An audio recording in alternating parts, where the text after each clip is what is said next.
This is a Sentry in-wall motion sensor light switch with PIR occupancy sensor, model number BNKG-60U1. This unit comes with auto on and off or manual on but auto off with status indicator.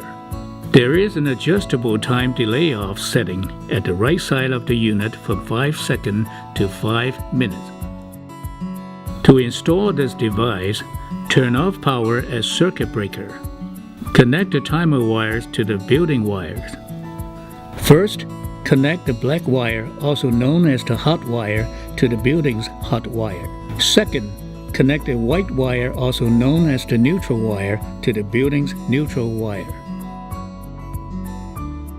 Third, connect the green wire, also known as the ground wire, to the building's ground wire.